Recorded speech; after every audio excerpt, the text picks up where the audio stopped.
தொடர்ச்சியாக திமுக அரசாங்கம் என் மீது ஒரு 11 வழக்குகளை போட்டு முடக்க நினைத்தது. அதே போல மீண்டும் ஒரு வழக்கை போட்டு பொய் வழக்கை போட்டு முடக்க நினைத்தது.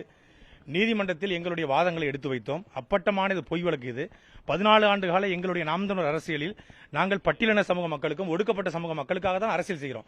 நான் என்னுடைய வலையொலியில் கிட்டத்தட்ட 1800 காணொலியில் 800 காணொலிகள் ஒடுக்கப்பட்ட சமூக மக்களுடைய வழிகளையும் வேதனைகளையும், குறிப்பாக வேங்கை வயல், மேல்பாதி, சங்கரங்கோயிலுடைய சாதிய பிரச்சனை, நாங்குநேர சாதிய பிரச்சனை, இதுக்கெல்லாம் ஆதரவாக நின்று அந்த மக்களுக்கு ஆதரவாக நின்றுக்கிறேன். ஆனால் என்னை SC/ST அப்படிங்கிற ஒரு PCR சட்டத்தில் என்னை முடக்க பார்த்து திமுக அரசு. அது அப்பட்டமான சட்டத்திற்கு புறம்பான வழக்கு.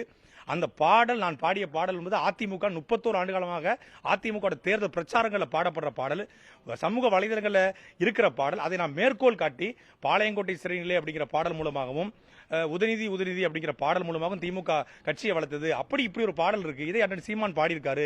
இது அதிமுகவோட பாடலும் மேற்கோள் காட்டி தான் பேசினேன். நான் எந்த சமூகத்தையும் இழிவுபடுத்தி பேசல. குறிப்பாக அந்த சொல்லப்படுகிற சண்டாளர் என்ற சொல் ஒரு சாதிய சொல், அது இழிவான சொல் என்பது சத்தியமா எனக்கு தெரியாது. அதை நான் இன்றைக்கு தான் புரிந்து கொண்டேன். ஆனா அந்த வார்த்தையை பயன்படுத்தி என் மீது வழக்கு போட்டாங்க. மாண்புமிகு நீதியரசர் அவர்கள் நேர்மையில் நின்று இந்த வழக்கு செல்லாது என்று என்னை விடுதலை செய்திருக்கிறார். இந்த FIR போட்டதை ஏற்றுக்கொள்ள முடியாதுன்னு சொல்லியிருக்கிறார். அவருக்கு நாங்க ரிமாண்ட் பண்ண முடியாதுன்னு சொல்லியிருக்காங்க. இதை இந்த வழக்கை உடனடியாக இந்த FIR நாங்கள் நீதிமன்றத்துக்கு போய் குவாஷ் பண்ணுவோம். அதே போல திமுக அரசாங்கம் இப்படி பேசுகிற நபர்களை எல்லோரையும் முடக்கிவிட்டால் இடிப்பாறை இல்லா ஏமாற மன்னன் கெடுப்பார் இலானும் கெடுங்கிறது போல யாருமே பேசக்கூடாது நினைக்கிறது அப்பட்டமான அடக்குமுறை. நீங்கள் பாஜகவை பார்த்து பாசிசம் சொல்றீங்க. நீங்க எனக்கு பண்ணதுக்கு பேரு என்ன? இன்னைக்கு என்னுடைய இன்னோவா கிறிஸ்டா காரை திட்டமிட்டு என்னோட கார்ல அழைச்சு வந்தாங்க. டெம்போ டாலர் தான் அரெஸ்ட் பண்ணி கூட்டு வரோம். எனக்கு அழைப்பானை அதாவது அழைப்பானை F41A சம்மன் கொடுக்கப்படல. நான் குற்றாலத்தில் பதுங்கி இருந்தா சொல்றாங்க. நான் என் வீடு கெட்டுவதற்காக வீராணத்துக்கு சொந்த ஊருக்கு போயிருந்தேன். புதுசா கார் வாங்கி சொல்லி எங்க ஊர் அம்மன் கோயில போயிட்டு மாலை போடுறதுக்காக போயிருந்தேன். அங்க குற்றாலத்தில் குளிச்சுட்டு தங்கி இருக்கும் போது காலையில செக் அவுட் பண்ணி ஊருக்கு போகும்போது வம்படியா என்னோட 2 செல்போனையும் பறிச்சாங்க. இந்த வழக்குக்கும் என் செல்போனுக்கும் எந்த சம்பந்தமும் கிடையாது. நான் பேசுனது பொது மேடையில, அது எல்லா ஊடகத்திலையும் அவைலபிள் இருக்கு. ஆனால் என் செல்போனை பறிச்சு வம்படியா ஏன் கார்ல என்னை கூட்டு வந்தாங்க. கூட்டு வரும்போது அந்த ஓட்டுநர் முழுமையான போதையில் இருந்தார். போதையில தூக்கத்தில் இருந்து திட்டமிட்டு சிறுலிருத்தூர் பக்கத்திலே என்னை விபத்துக்குள்ளாக பார்த்தாங்க. ஆனா அது அந்த நேரத்தில் என்னுடைய ஓட்டுநர் பின்னாடி எச்சரித்தாரு. மீண்டும் மதுரை பக்கத்தில் என்னுடைய வாகனத்தை நீங்க பார்த்தா தெரியும். படம் பிடிச்சு தயவு செய்து ஊடகங்கள் போடுங்க. ஒரு ஊடகவியலாளருக்கு, ஒரு கட்சியினுடைய பேச்சாளருக்கு உயிருக்கு ஆபத்து இருக்கிறது. என்னை திட்டமிட்டு இந்த அரசாங்கம் கொலை செய்ய பார்த்தது.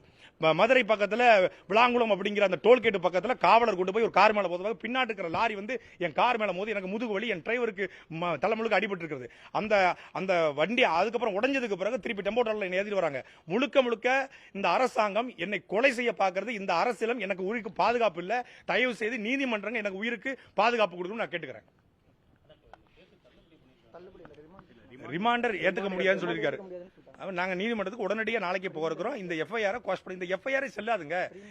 ஏன்னா இந்த FIRல எந்த விதமான எவிடன்ஸும் இல்லை. நான் உங்களுக்கு சொன்னல, இந்த பாட்டு அதிமுக பாட்டு பாடினது ஒரு ஆளு, எழுதியது ஒரு ஆளு, இசையமைத்தது ஒரு ஆளு, யூடியூப்ல பதிவேற்றது ஒரு ஆளு. நான் அதை எடுத்து பேசுறேன்.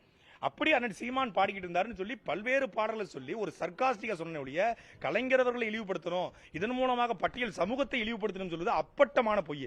நான் எப்படி பட்டியல் சமூகத்தை இழிவுபடுத்துவேன்? நானே ஒரு சாதி மறுப்பு திருமணம் செஞ்சு என் பிள்ளைகளுக்கு இதுவரைக்கும் சாதியை சொல்லாம தமிழன்னு வளர்த்துக்கிட்டு இருக்கேன். நாங்க தமிழர்களாக ஒன்றிணைங்கிறோம்.